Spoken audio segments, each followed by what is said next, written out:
O tempo necessário para fazer tal túnel seria enorme. Portanto, a decisão foi de fazer túneis dos dois lados. Esse é um problema matemático e técnico. Como os engenheiros da atualidade fizeram sob o Canal da Mancha, Eupalinos cavou túneis dos dois lados da montanha para que se encontrassem no meio. Para tanto, teria de se certificar que cada túnel começasse na mesma altura nos lados opostos da montanha. Os túneis também tinham que coincidir no plano horizontal. Caso contrário, eles passariam um ao lado do outro como navios na noite. Sem equipamento sofisticado de exame topográfico, era um notável desafio de engenharia. A teoria envolvia uma caminhada curta em torno de uma grande montanha.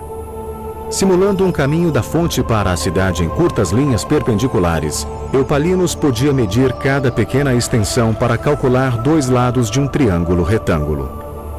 Com dois lados do triângulo conhecidos, a hipotenusa era o caminho do túnel através da montanha. O que tornava esse prodigioso feito de engenharia ainda mais impressionante é que envolvia não só um túnel, mas dois. O túnel principal foi cavado a uma altura e largura de cerca de 2 por 2 metros, para ser usado apenas como espaço de trabalho para cavar um segundo túnel adjacente e abaixo do principal e que serviria como aqueduto. O túnel de trabalho foi cavado em terreno plano e o do aqueduto na lateral e abaixo daquele. Esse segundo túnel precisava ter um leve declive que permitisse o fluxo suave da água em direção à cidade. O risco de vida era permanente naquelas escuras e perigosas entranhas da montanha. Uma vez nas montanhas, as dificuldades devem ter sido enormes, porque as rochas poderiam se mover de maneira imprevisível. A água poderia brotar de repente e causar uma catástrofe. Então era um perigo constante. Além disso, estava extremamente escuro. E eles precisavam de iluminação e sempre precisavam saber onde estavam para se manter em linha reta. Após pequenos ajustes, as duas equipes se encontraram na metade do caminho, quase que exatamente onde Eupalinos originalmente determinara. Os pisos dos dois túneis se conectaram com apenas 60 centímetros de diferença.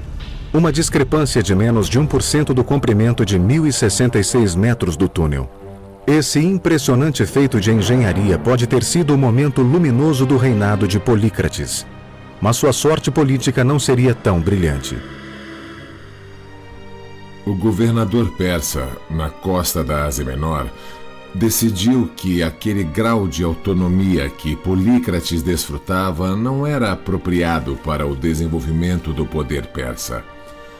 Ele foi preso e brutalmente torturado e crucificado.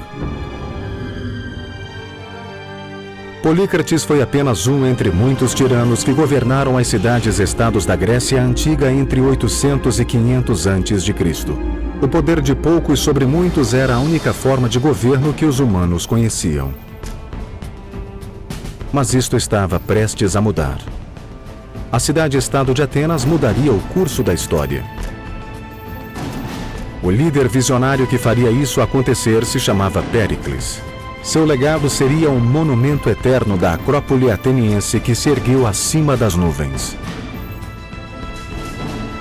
Um impressionante exemplo de precisão de engenharia chamado Partenon. A palavra enciclopédia vem de duas palavras gregas que significam ciclo de aprendizagem.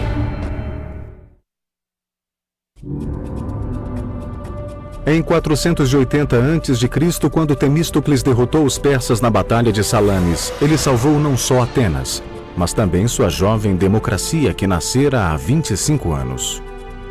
Para Atenas, a época do governante único acabara.